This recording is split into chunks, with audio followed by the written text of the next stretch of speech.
पिछले 2 क्लासेस में 3 क्लासेस में हमने बात की कि जो हमारा सेंसरी सिस्टम क्या है, न्यूरॉन्स जो है वो सेंसरी सिस्टम से आपके पास इंफॉर्मेशन लेके आते हैं एंड वो इंफॉर्मेशन जो है वो आप क्या कहते हैं, और वो सेम इंफॉर्मेशन आपकी जाती है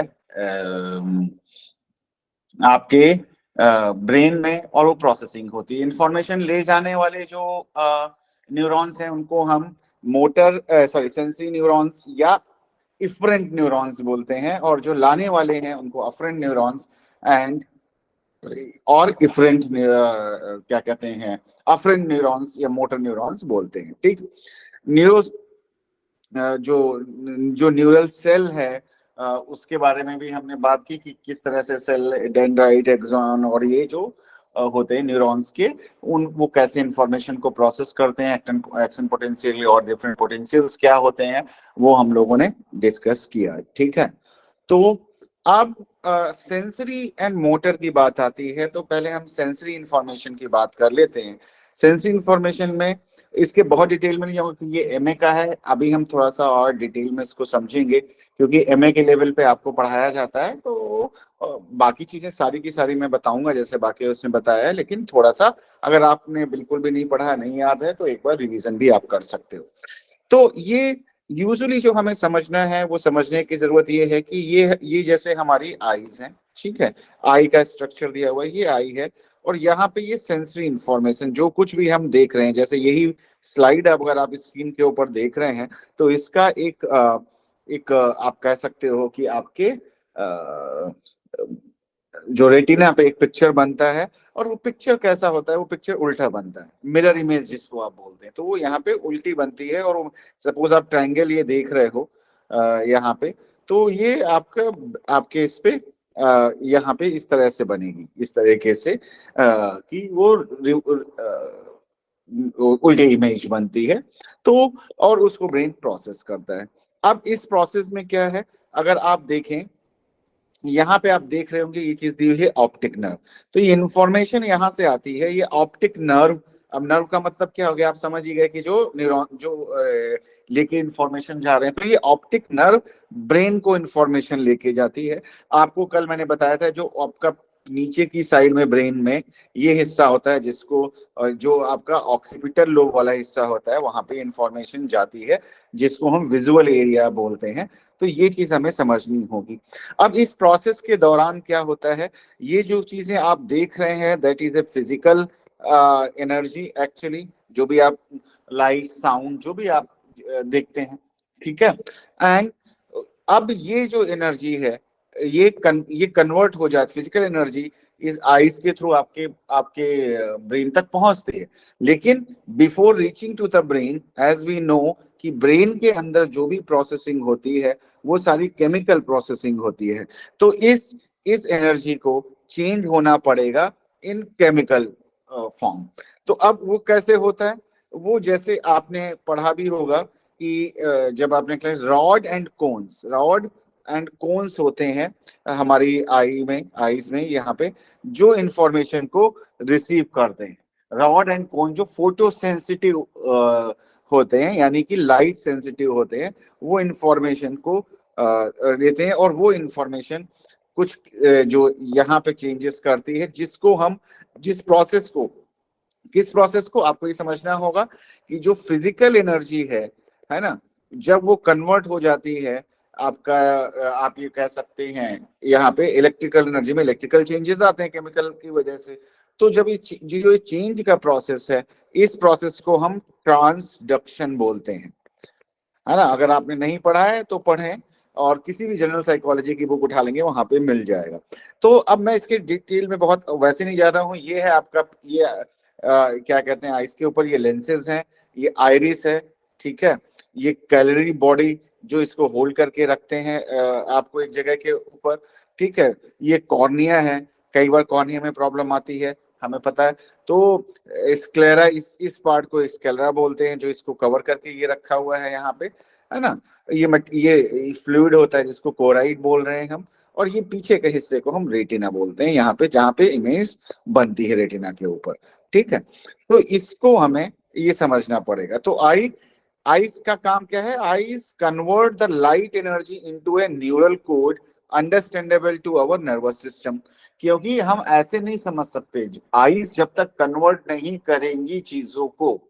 कई बार आपने बहुत बार सुना होगा कि आम बोलचाल की भाषा में, खास तौर पे नॉर्थ इंडिया की अगर मैं बात करूं, तो हम लोग कई बार ऐसी बातें सुनते हैं कि आंखों की रोशनी चली गई। क्यों चली गई? कि उसकी उसकी नसें, यानी जो नर्व्स हैं वो सूख गए। अब जो लोग साउथ से हैं मैं नहीं बता, लेकिन नॉर्थ में हम ये बहुत सुनने को हमें मिलता है। क्यों? क्या होता है सूखने? मतलब ये नर्व्स अगर काम करना बंद कर देंगी, यहाँ सब कुछ ठीक है, लेकिन अगर ये नर्व इंफॉर्मेशन नहीं ले जा रही, किसी वजह से इसमें प्रॉब्लम आ गया, तो वो नहीं रिकॉग्नाइज होगा, इंफॉर्मेशन ऊपर नहीं जाएगी और नहीं प्रोसेस होगी।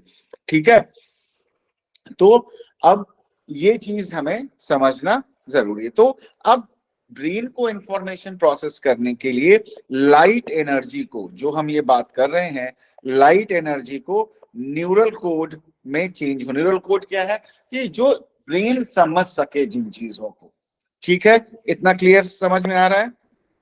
कोई डाउट तो नहीं है इसमें?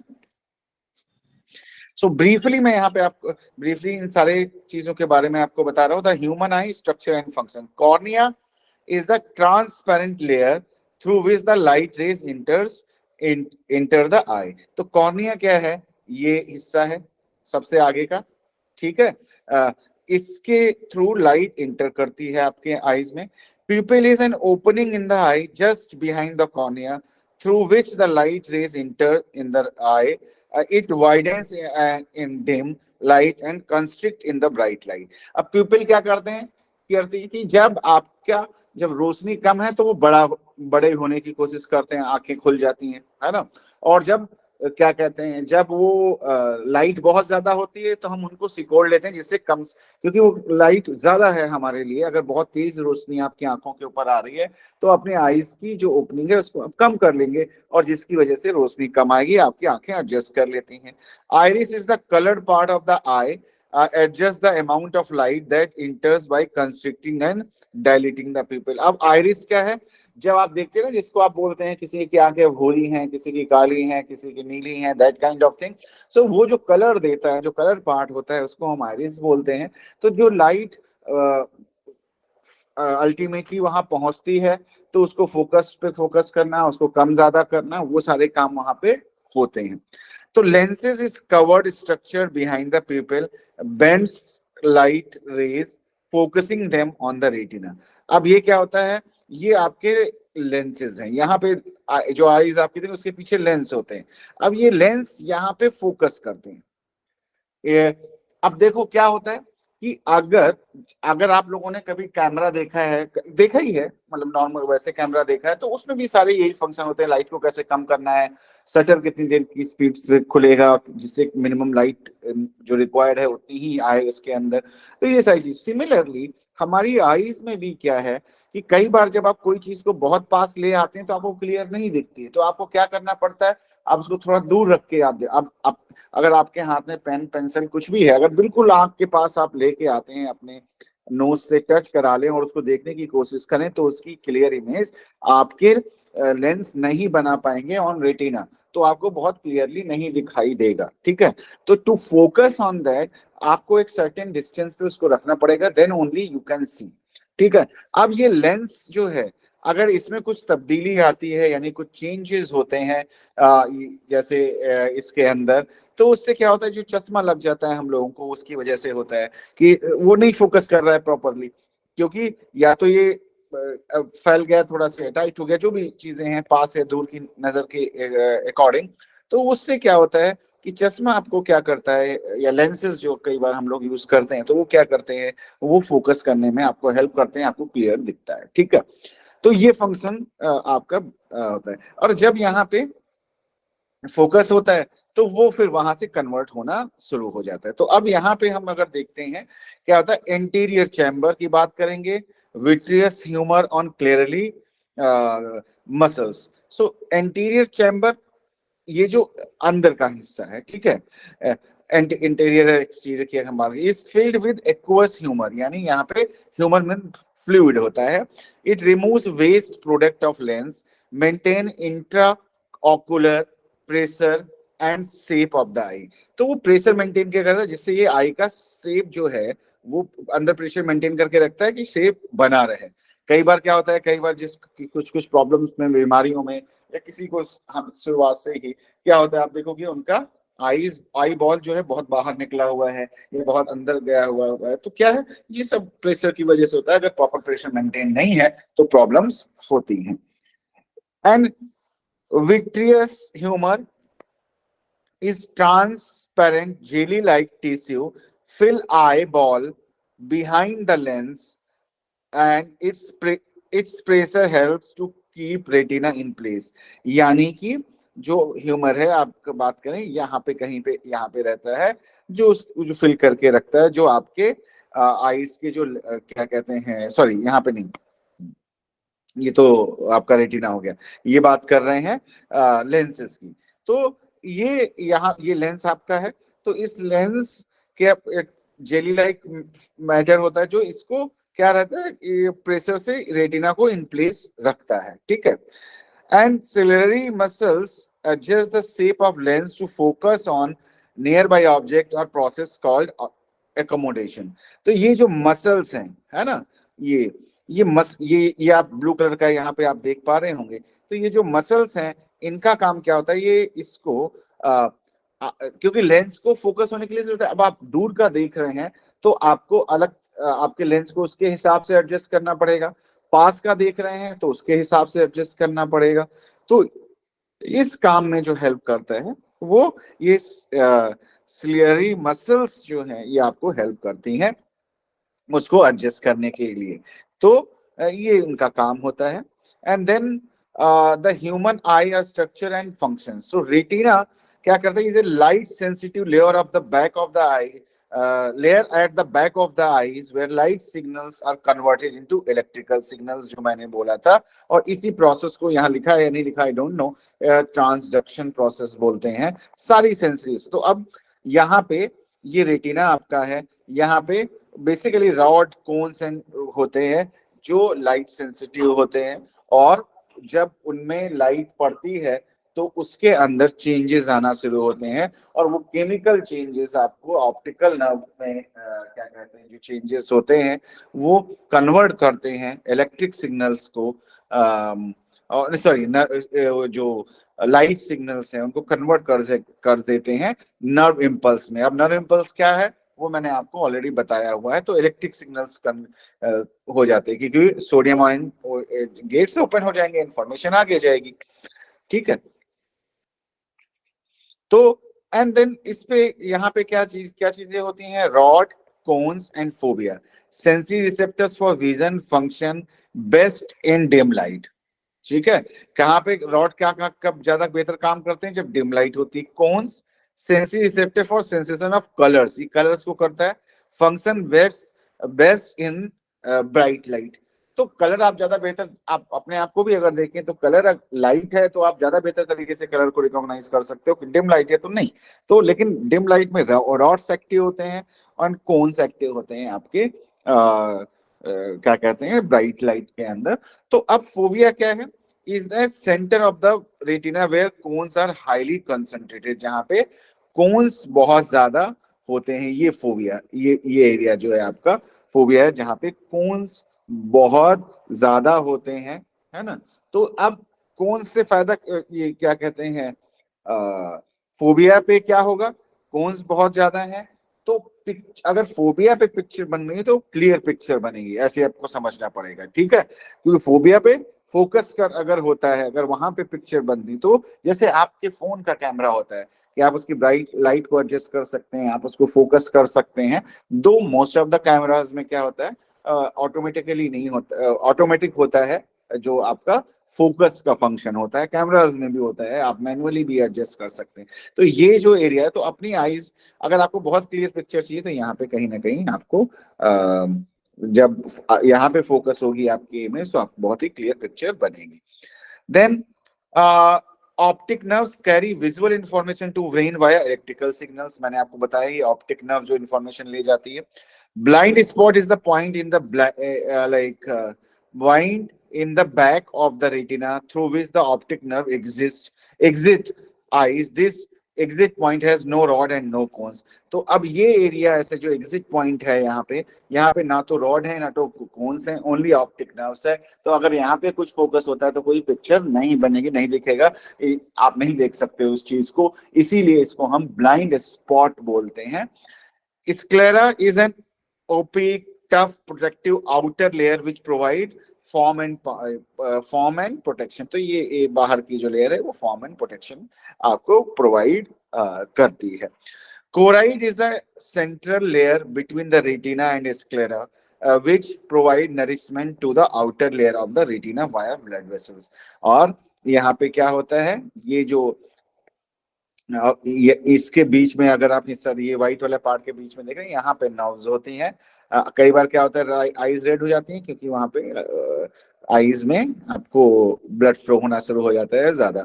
तो ये यहाँ पे ब्लड के थ्रू जो नरिशमेंट है आईज को वो मिलता है, जो न्यूट्रिएंट्स हैं, जो भी जरूरत की चीजें हैं वो यहाँ पे सप्लाई होती हैं। अब the human eye structure and function क्या है? Extraocular muscles, 4 rectus muscles, 2 oblique muscles, ठीक है, and responsible for straight movement up down outside and inside. कौन सी? रेक्टस मसल्स जो होती हैं वो अप डाउन आउटसाइड और इनसाइड मूवमेंट के लिए रिस्पॉन्सिबल होती हैं। ऑब्लिक मसल्स क्या होती हैं आपकी? कि responsible for angled movement superior up inferior down, यानी ऊपर और नीचे, ठीक है। तो आईज को हम चारों तरफ घुमा सकते हैं, आपने देखा, तो उस चारों तरफ को घुमाने के लिए ये मस्ल कुछ तो किसी भी तरह से तो जरूरत पड़ेगी। तो आपको वो ये जो डिफरेंट काइंड ऑफ मसल्स हैं, है ना, तो ये आपको हेल्प करती हैं आपकी आईज को मूव कराने के लिए, यानी मोटर मूवमेंट कराने के लिए, ठीक है। Then the human eye structure and functions में फर्दर हम देखते हैं, ये एक इमेज है। तो इमेज कैसे बन रही है, जैसे मैंने बताया, ये देखो यहाँ पे कैसे बनेगी, इसका उल्टा इमेज बनेगी, ये इसी तरीके से हमारे इमेज, लेकिन हम देखते सीधा ही है, परसीव सीधा करते हैं, हमारा ब्रेन उसको वो नहीं करता, लेकिन इमेज जो बनती है वो इस तरीके से बनती है। और इस आई को एडजस्ट करके जिस तरह से भी है, आई को हम एडजस्ट करते हैं थ्रू ये cornea, people and iris, lens, in different muscles के थ्रू फोकस करके, और ये इमेज यहाँ पे हमारे बन जाती है, ठीक है। तो अब क्या होता है, स्टेप्स क्या हैं, थोड़ा सा हम इसको देखें। लाइट रेज आती है, ठीक है, कॉर्निया से अंदर घुसते हैं, then pupil, then lenses, then retina, retina के ऊपर जाते हैं। ये सारे पार्ट्स क्या होते हैं that already we have discussed, so वो मैं दोबारा से नहीं बता रहा हूँ। अब यहाँ पे ह्यूमन आई लाइट पाथवे, लाइट पाथवे क्या है कि लाइट कैसे कन्वर्ट होती है आपके जो नर्व इम्पल्स में और आपके ब्रेन तक जाती है।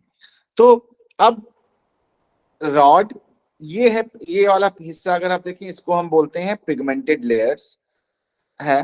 देन ये रॉड्स हैं, रॉड्स क्योंकि ये इनका शेप रॉड की तरह है, ठीक है। एंड देन ये कोन्स हैं, कोन्स क्यों है? क्योंकि ये कोन की तरह बने हुए हैं, इसलिए इनको कोन्स हम लोग बोल देते हैं। Then outer synaptic layer. अब मुझे ये नहीं बताना है आपको कि साइनॉप्टिक लेयर क्या होता है। फोटो रिसेप्टर्स, अब फोटो रिसेप्टर्स क्या है? रॉड एंड कोन्स को ही फोटो रिसेप्टर, जो photo means light, receptor means जो रिसीव करते हैं, तो रॉड एंड कोन्स रिसीव करते हैं, तो फोटो रिसेप्टर 2 टाइप के हो गए, rod and cones. Outer synaptic layer, outer synaptic layer में आपका ये वाला हिस्सा आ गया, है ना, साइनॉप्टिक लेयर, जहां पे साइनॉप्स होती है, जहां पे इंफॉर्मेशन जाती है। समझ में है ना? साइनॉप्सिस मैंने आपको बताया था, साइनॉप्टिक क्लेफ्ट बताया था, इंफॉर्मेशन एक जगह से दूसरी जगह कैसे जाती है, न्यूरॉन्स जब मैं करा रहा था तो वो सारी चीजें मैंने आपको बताई थी, ठीक है। देन बाइपोलर सेल लेयर, ठीक है, horizontal cell, bipolar, bipolar amacrine cells. Bipolar का मतलब होता है टाइप्स ऑफ, मैंने बताए थे न्यूरॉन्स के, तो बाइपोलर मतलब जिनके 2 साइड होता है। इनर सिनेप्टिक लेयर, ये यहाँ पे अंदर की साइड में है। गैंग्लियन सेल लेयर, ये आपका आ गया।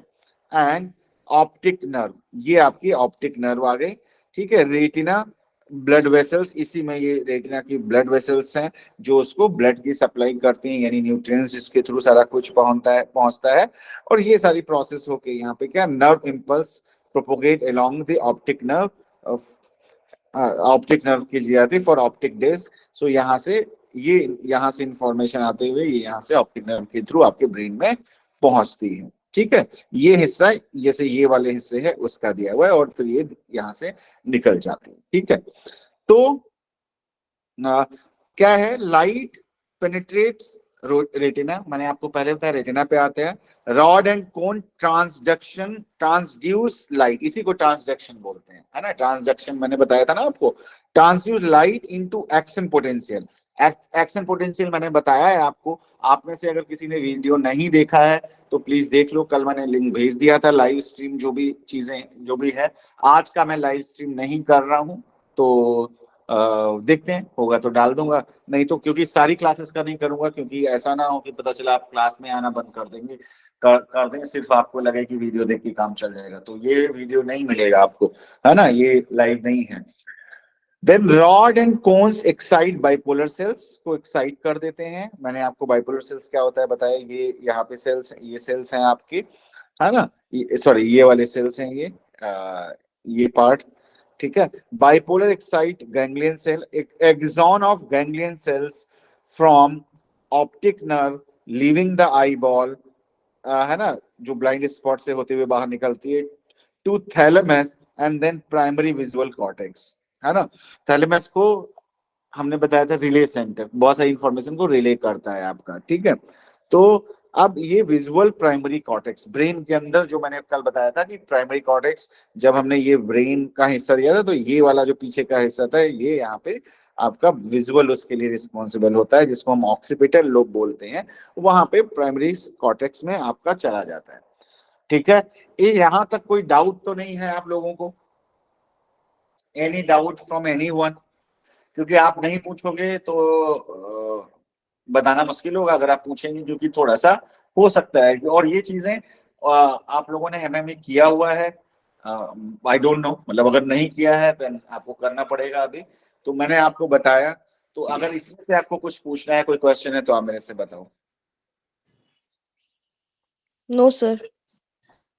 ठीक है, तो एक तो पार्ट ये हो गया कि ह्यूमन आई का स्ट्रक्चर क्या होता है, कैसे उसमें से इंफॉर्मेशन आगे की तरफ जाती है। हाँ बोलो, हाँ बोलो Amit, Anil, Anil ji. Okay, no sir, no sir. ठीक है, तो अब दूसरी चीज हमें ये समझनी पड़ेगी, अपना माइक बंद कर लीजिएगा, ठीक है। तो दूसरी चीज समझनी पड़ेगी कि लाइट का फिजिकल क्वालिटी क्या होती है। देखो ये सब समझना पड़ेगा हमें, अगर हमें न्यूरोलॉजी भी समझनी है। अब ऐसा नहीं है कि जो एमए में बीए में आपने पढ़ा था वो बेकार है, वो उतना ही रिलीवेंट है आज भी जितना आपने तब पढ़ा था। कई बार हमें लगता है कि हम तो साइकोलॉजी में हैं, why we are studying this thing, और हम क्यों पढ़ रहे हैं, हमें तो पढ़ने की जरूरत नहीं है। तो लेकिन है, अगर आपको साइकोलॉजी में रहना है तो साइकोलॉजी की में एक बात ये भी है कि आपको सारा कुछ पता होना चाहिए, नॉट ओनली दिस, है ना, फिजिक्स केमिस्ट्री मैथ सब आपका आ जाता है साइकोलॉजी के अंदर। तो अगर कई बार लोग ले लेते हैं ना कि ह्यूमैनिटीज है, चलो इसमें क्या कहते हैं हम ज्यादा पढ़ना नहीं पड़ेगा आज कई बार बच्चे, लेकिन ऐसा है नहीं। अगर आप साइकोलॉजी में रहते हैं तो डेफिनेटली आपको पढ़ना पड़ेगा, और ज्यादा ही पढ़ना पड़ेगा, कम नहीं पढ़ना पड़ेगा। ठीक है, तो हम बात कर लेते हैं फिजिकल स्टिमुलेशन की। वी शुड नो अबाउट मतलब few something related to physics also, so this is there, right. तो अब क्या है यहाँ पे, अगर हम देखो तो क्या है, ये 750 यानी 752 400 इसकी यूनिट क्या होती है वेवलेंथ की, ये जो है ये आपका है जिसको हम परसीव कर सकते हैं। तो एनर्जी है, वेवलेंथ में हम इसको करते, तो ये अगर हम रेडियो वेव्स, माइक्रोवेव्स, आपके यहाँ माइक्रोवेव होगा तो आपको पता है, आपको कुछ दिखाई देता नहीं दिखाई देता, सिर्फ वो डब्बा दिखाई देता है, अंदर क्या होता है you don't know. And then UV, है ना, और ये IR, X rays, gamma rays, you can not see, our eyes are not like made for these kind of wavelengths, ठीक है। हम सिर्फ ये वाला जो पार्ट है यानी कि 750 टू 700 650 600 500 एंड 400 जो ये जो वेवलेंथ है सिर्फ हम इसको परसीव कर सकते हैं। Apart from this we can not like perceive anything. तो एक एक सच्चाई आज ये भी आप जानो कि जो कुछ आप देखते सुनते हैं वो बहुत ही लिमिटेड होता है। तो ऐसा नहीं है कि आपको आप जो भी देखते सुनते हैं सारा कुछ क्या कहते हैं सारा कुछ आप देख सुन नहीं सकते। तो देयर आर लिमिटेड। अब एक्सरे करवाना चाहते हो आपको कुछ दिखाई देता है? नहीं दिखाई देता है। अल्ट्रावायलेट रेज दिखाई देती है, उनका इफेक्ट दिख सकता है ना। लेकिन वो जो क्या कहते हैं रेज है वो नहीं दिखेंगी, है ना। तो हमारी आईज उसके लिए नहीं बनी हुई है, ये हमें एक्सेप्ट करना पड़ेगा, हमें समझना पड़ेगा। तो जो भी हम देखते सुनते हैं, जो हमारी इंफॉर्मेशन है वो लिमिटेड है। ऐसा नहीं है कि अनलिमिटेड इंफॉर्मेशन हम लोग देख सुन सकते हैं। हम लोग सब कुछ देख सुन नहीं सकते हैं, ये सच्चाई है, ठीक है।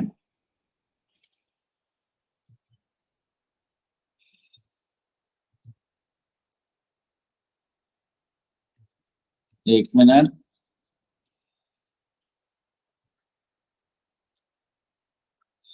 ठीक है, तो अब लाइट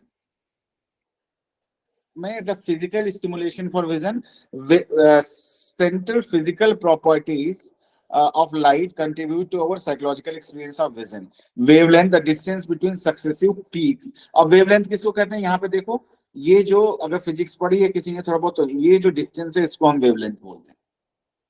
आया समझ में? पढ़ा है किसी ने फिजिक्स थोड़ा बहुत? हाँ सर। हाँ हाँ, तो ये नहीं, जिसने नहीं भी Yes, पढ़ा है sir. जो तो उनको भी थोड़ा सा पता। तो इसको हम वेवलेंथ बोलते हैं। Hue, the colour that we experience due to the dominant wavelength. Colour हमें क्यों देखते हैं? डिफरेंट डोमिनेंट जो हमारी वो है, क्या कहते हैं, आप क्या बोलेंगे, जो वेवलेंथ है उनकी वजह से दिखते हैं हमें, है ना। कलर हमें, हम कलर जो देखते हैं वो वेवलेंथ की वजह से डिफरेंट कलर देखते हैं। सूर्य की रोशनी में हम नहीं देख पाते हैं कि वो हमें व्हाइट ही दिखती है, जबकि वो व्हाइट नहीं होती है। हमें, हम सबको ये बात पता है ना। तो वेवलेंथ जो है कि डिपेंड करती, वेवलेंथ पे डिपेंड करता है कि आप क्या कलर देखेंगे, ठीक है।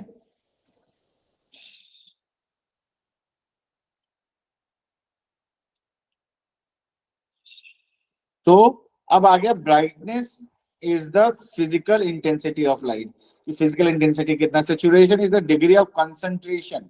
अब आप लोग जब डालते हैं सोशल मीडिया पे फोटो तो आप उसमें देखते होंगे सैचुरेशन, ब्राइटनेस, है ना।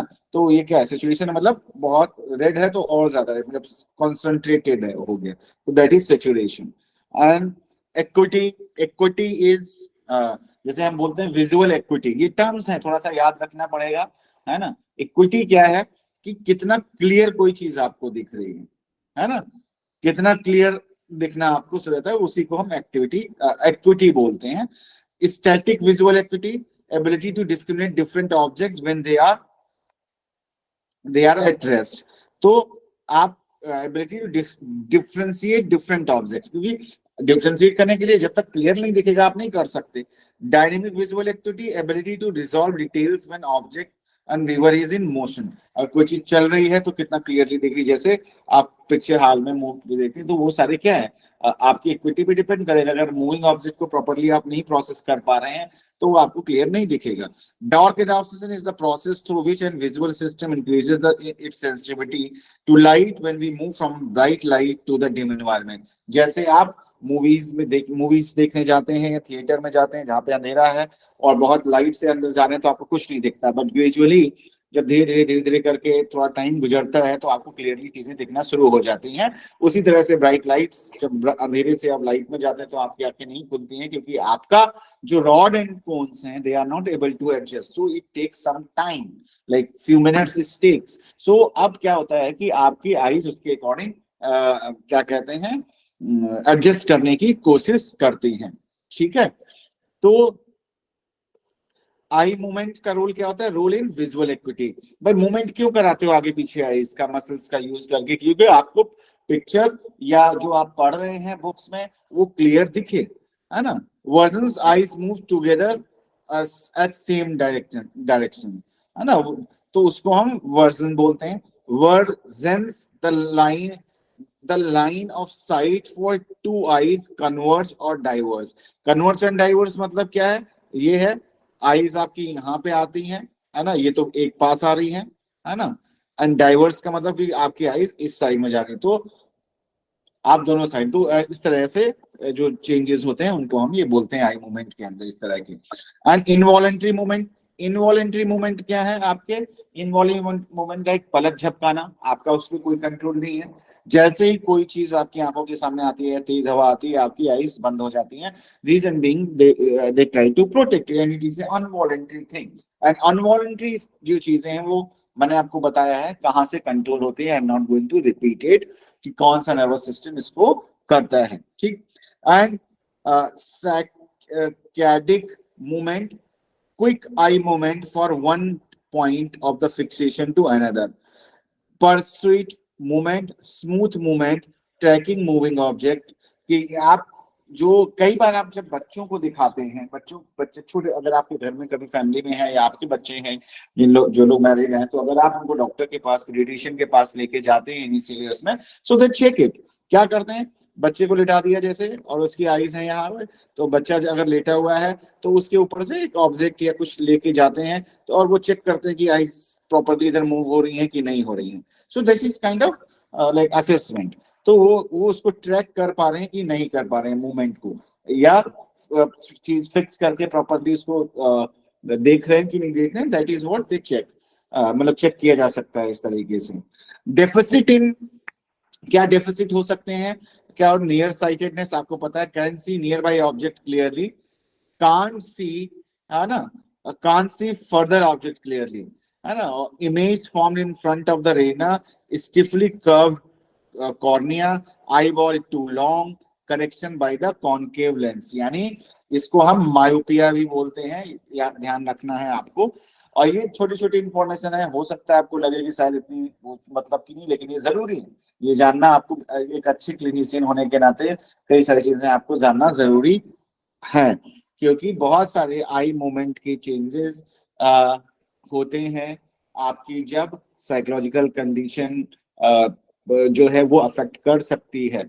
आपने शायद सुना भी होगा, एक आई मूवमेंट पे एक थेरेपी भी है, पता है आपको किसी को?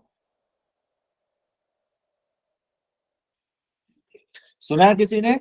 सुना होगा, मुझे जहां तक पता है आप लोगों ने सुना होगा, आई मूवमेंट पे एक थेरेपी भी है। हाँ रैपिड आई मूवमेंट थेरेपी है, हाँ, आई मूवमेंट थेरेपी होती है, बोलो। स्लीप सुना है थेरेपी, किसी? हाँ स्टेजेस ऑफ स्लीप होता है ना वो। स्टेजेस ऑफ स्लीप नहीं है बेटा, नहीं है नहीं, सर। Stages of sleep. नहीं, स्टेजेस ऑफ स्लीप तो मैं बताऊंगा, वो अलग होता है। ओके, एक थेरेपी होती है जिसको बोलते हैं EMDR, basically post traumatic stress related disorder में यूज होती है, जिसको हम बोलते हैं आई मूवमेंट, क्या कहते हैं, I think eye movement desensitisation and reprocessing therapy, something EMDR बोलते हैं। एक बार सर्च कर लेना फुल नेम। हाँ ओके, यही है, okay. Eye movement desensitization and reprocessing therapy. It is used in PTSD. It is like assume that कि eye movement में अगर हम चेंजेस करते हैं तो उसको अपनी इंफॉर्मेशन को रिप्रोसेस करने का, एंड वेल रिसर्च थेरेपी है, एंड लोग सीखते हैं, करते हैं, ठीक है। तो that is why all this things are important, we have to understand everything, नहीं तो नहीं समझ में आएंगी जो डिटेल्स हैं। क्योंकि आप ऐसा समझो, माइंड बॉडी सब कुछ अलग नहीं होता है। तो कहने का मतलब है, नियर साइटेडनेस का मतलब क्या हुआ है कि पास की चीजें क्लियरली दिखती हैं, दूर की चीजें नहीं दिखती हैं क्लियरली, उसको हम नियर साइटेडनेस बोलते हैं। उसी तरह से हाइपरोपिया, है ना, एंड उस जिसको हम फार साइटेडनेस बोलते हैं, जो can see further object clearly, दूर की चीजें साफ दिखती हैं, पास की चीजें उतनी क्लियर नहीं दिखती हैं। क्यों होता है? क्योंकि इन लेंस में और कॉर्निया में चेंजेस आ जाते हैं, अपनी आंखों को एडजस्ट नहीं कर पाते हैं, और जेनेटिक भी होता है, विद एज भी हो जाता है, तो दोनों चीजें होती हैं, एडजस्ट करने में आई बॉल्स को डिफिकल्टी होती है या नहीं कर पाते हैं, जिसकी वजह से ये दिक्कतें आती हैं। ठीक है, तो ये हमें थोड़ा सा समझना होगा। देन फर्दर हमारा जो आता है थ्योरीज ऑफ विजन। ठीक है, अब ये थ्योरीज ऑफ विजन क्या है, अगर हम सेंसर में बात करें, थ्योरीज ऑफ विजन में अगर हम देखें तो थ्योरीज ऑफ कलर परसेप्शन, हाँ थ्योरीज ऑफ विजन में एक तो थ्योरी है ट्राइक्रोमैटिक कलर परसेप्शन थ्योरी। ट्राइक्रोमैटिक मतलब 3 कलर की बात हो रही है, क्या है, ब्लू, ग्रीन एंड रेड। ठीक है, तो क्या है, the theory of colour perception suggesting that we have 3 types of cones each primarily receptive of different wavelength. ये थ्योरी ये बोलती है कि 3 तरह के कोन्स होते हैं जो ब्लू, ग्रीन और रेड को मतलब कि डिफरेंट वेवलेंथ की लाइट्स को ये लोग प्रोसेस करते हैं। क्या है, 4 to 500 वाला जो है ब्लू है, 475 to 600, 490 to 650 क्या है आपका रेड। अच्छा, रेड लाइट क्यों की बनाई जाती है, लाइट हमेशा ट्रैफिक लाइट रेड क्यों होती है उसका, या आपकी गाड़ी की बैक लाइट रेड क्यों होती है, क्योंकि उसकी वेवलेंथ सबसे ज्यादा है और उसको दूर से देखा जा सकता है, जितनी बड़ी होगी उतना ज्यादा बेहतर तरीके से दिखेगी, इसीलिए रेड कलर हम दूर से देख सकते हैं। हमारी गाड़ियों की लाइट, हमारा जो भी चाहे वो एम्बुलेंस है जो दूर से दिख सके या कोई भी इस तरह की लाइट है, वो रेड कलर में इसलिए होती है। तो we perceive colour with the joint action of 3 receptors. Light of particular wavelength produce differential stimulation of each receptor. Overall color is determined by the overall stimulation pattern. तो ये theory ये बोलती है आप कह सकते हो कि इस थ्योरी का मैं समझाने की कोशिश कर रहा हूं आपको, बाकी ये थ्योरीज वगैरह सारी अवेलेबल है आपकी जनरल साइकोलॉजी की बुक में। तो अब ट्राइक्रोमैटिक थ्योरी जो है वो थ्योरी ये बोलती है आपको कि जो भी हम कलर परसीव करते हैं, ठीक है, वो इस बात पे डिपेंड करता है कि ये तीनों लाइट किस तरीके से परसीव हो रही हैं, अलग अलग वेवलेंथ की लाइट्स जो है। तो इनका कहना है कि जो रॉड कोन्स क्या कहते हैं, जो ये आपके कोन्स हैं, ये डिफरेंट वेवलेंथ के लिए डिफरेंट कोन्स होते हैं, यही कह रही है, क्योंकि डिफरेंट लाइट के लिए डिफरेंट कोन्स परसीव करते हैं। ठीक है, अब ऐसे हम डिफरेंट कलर परसीव करते हैं अपने ब्रेन के अंदर, क्योंकि ब्रेन के अंदर ही करते हैं। अगर वो ऑप्टिक नर्व आपकी कट जाए तो आप कुछ देख नहीं पाएंगे, चाहे आपकी आंखें बिल्कुल सही से काम करेगा, आप कुछ भी इंटरप्रेट नहीं, लाइट आएगी, लाइट की इमेज बनेगी, but you can not interpret और understand what you are seeing. ठीक है, तो अब ये कैसे होता है, इनका कहना है कि डिफरेंट कलर, डिफरेंट वेवलेंथ की जो लाइट्स हैं वो डिफरेंट कलर टाइप्स का स्टिमुलेशन करती हैं। कि जैसे कल मैंने आपको बताया था कि कितने मिली वोल्ट का क्या कहते हैं चेंज होगा, तभी आप इस चीज को परसीव करोगे, जब हम एक्शन पोटेंशियल की बात कर रहे थे। अगेन आई एम सेइंग, अगर एक बार में नहीं समझ में आ रहा है, no issues, I can understand. Biology में कई बार बहुत साइकोलॉजी के लोगों को दिक्कत होती है जो साइकोलॉजी बैकग्राउंड के नहीं है, तो मैंने आपको वीडियोस दे रखे हैं, आप दोबारा से उनको देखिए, आपको ज्यादा बेहतर समझ में आएगा कि एक्शन पोटेंशियल क्या होता है। And these are very common thing you can read in books, in general psychology books, or you can also, like on internet you can also read and watch videos, है ना। तो अब इनका कहना है कि डिफरेंट वेवलेंथ की जो लाइट है, वो डिफरेंट वेवलेंथ की लाइट डिफरेंट टाइप्स का या डिफरेंट इंटेंसिटी का जो इम्पल्स है, नर्व इम्पल्स है, वो जनरेट करती है ना। तो अब उससे डिफरेंट पैटर्न्स बनते हैं, different types colour, different patterns बन रहे हैं डिफरेंट, तो उन्हीं पैटर्न्स की वजह से आप डिफरेंट कलर्स को पहचानते हैं। ठीक है, समझ में आया ये बात?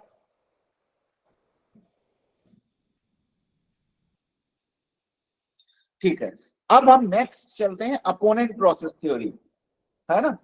ये बताने, ये सारी चीजें बताना इसलिए भी जरूरी है कि ये जो ब्रेन में क्या होता है उसको समझने के लिए ये जानना जरूरी है आपके लिए। तो अपोनेंट प्रोसेस, अपोनेंट का मतलब समझते हैं एक दूसरे से अपोजिट। अपोनेंट प्रोसेस क्या कहती है अपोनेंट प्रोसेस थ्योरी कहती है, theory describe the processing of sensory information related to color at level above the retina. The theory suggests that we process 6 different types of neurons.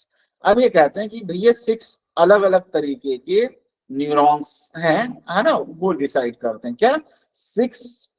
The theory suggests we possess 6 different type of neurons. कौन कौन से हैं? Red green opponent channel, yellow blue opponent channel, black and white opponent channel, यानी दो यहाँ पे pictures के through आपको बताया गया हुआ है, ठीक. तो क्या होता है, activation of one colour of the pair resulted in the inhibition of other.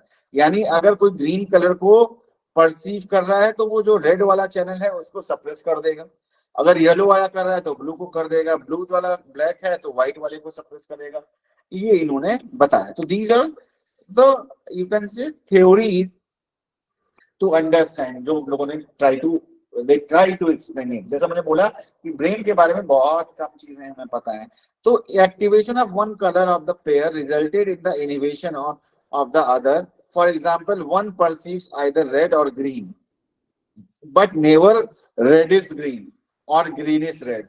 Green is red कोई वर्ड नहीं होता है ना.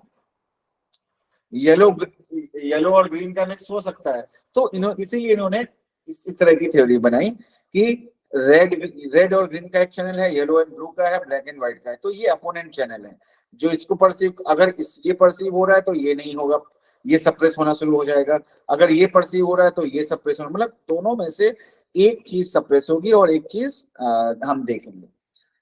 Explain the phenomena of negative after image. Negative after image क्या होती है पता है? नेगेटिव आफ्टर इमेज किसी ने पढ़ा कभी? जैसे फोटोग्राफी में नेगेटिव्स होते हैं, वैसे ही हमारे कई बार विजन में कुछ डार्क से. आप सही बोल रहे हैं. तो नेगेटिव आफ्टर इमेज क्या होती है, जैसे आप कोई पिक्चर बहुत देर तक देखते रहे और फिर वहां से अपनी आंख हटा के आप आकाश में या कोई ब्लैंक जगह पे देखेंगे तो वो पिक्चर आपको दिखती है फॉर फ्यू मतलब मिली सेकेंड और आप हाफ सेकेंड, ऐसा आप बोल सकते हैं, है ना, बहुत कम टाइम के लिए. सेम चीज अगर आप बहुत ध्यान से दे रहे हैं, कई बार आप हटाते हैं तो वो चीज आपको दिखती है. तो इसको हम नेगेटिव आफ्टर इफेक्ट बोलते हैं. नेगेटिव जैसा तरीका आपने बताया कि नेगेटिव को बोलते हैं क्योंकि वो बहुत क्लियर पिक्चर वैसे नहीं होती है, इसलिए इसको आफ्टर इमेज इसीलिए बोलते हैं कि आपने देखा और उसकी पिक्चर आपके दिमाग पर बनी हुई है और आपने जैसे ही हटाया आपको वो चीज दिखती है. तो ऐसा क्यों होता है? क्योंकि ये रेड ग्रीन चैनल, मतलब इनका कहना है. आई एम नॉट सेइंग, इसको ऐसे मत लेना कि ऐसा ही होता है, दिस इज द थ्योरी. तो ऐसा इसलिए माना जाता है कि एक चैनल एक्टिवेटेड है, दूसरा नहीं एक्टिवेटेड है, और जैसे ही और उसको एडजस्ट होने में टाइम लगता है. तो जैसे आप आंख हटाते हैं वहां से तो आपको वो चीजें आपको दिखती रहती हैं फॉर फ्यू सेकेंड. सिमिलरली अगर पूरी रात आपने कोई पार्टी अटेंड की है या कंसर्ट अटेंड किया है जहाँ पे आप गाने आपने सुने, तो वो गाने आपके कान में बजते रहते हैं क्योंकि ऑडिटरी वाला ज्यादा होता है, इसलिए मैंने आपको एग्जांपल दिया. तो आपको ऐसा लगता है कि वो म्यूजिक आ रहा है. सो ऐसा इसलिए क्योंकि कुछ इसी तरह की चीज समझ सकते हैं. I am just telling you so that you can understand. तो ये था आपका सेंसर. तो विजन एंड द ब्रेन. अब ब्रेन में क्या होता है ना, कि किस तरीके से हम इसको प्रोसेस करते हैं, ये हम कल की क्लास में करेंगे. ठीक है.